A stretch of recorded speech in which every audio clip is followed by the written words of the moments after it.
I think everyone has a little panel of judges in their head. Kind of like American Idol or some talent show. They're always sitting at that table with the audience behind them, and there's different people sitting in the seats depending on what we're doing.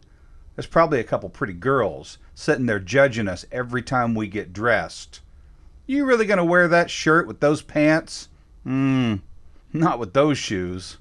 Probably a boss or two from different jobs we've had, a teacher or two. I'm a musician, so I got a couple guitar players and a drummer who criticize every note every time I play. When I buy a vehicle, I secretly imagine whether or not that one guy approves or not. Did I impress him this time? Will he just shake his head in silent objection to my choice? That panel in my head, it's got a judge for everything. My performance at work, how good of a husband I am, or dad, or friend. There's someone on that imaginary panel of critics that I see my house and my yard through, my bank account, my debt. Here's the real question. Who's sitting in Simon's seat? Who's at the head of the table of judges? Whose approval do you want the most? Is it your dad, your mom, grandma, or grandpa? Who's on that panel of judges in your head?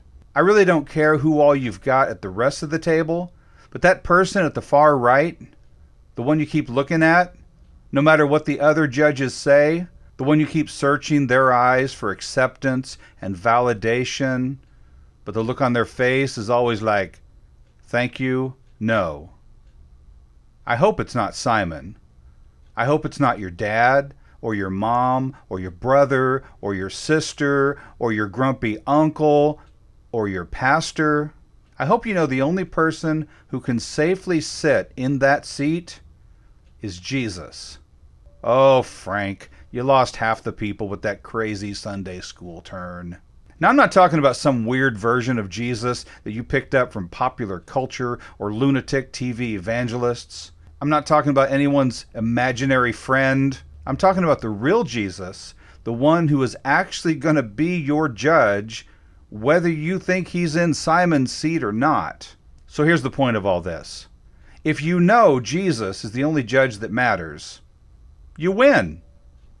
No condemnation, no snarky comments, no disapproving looks.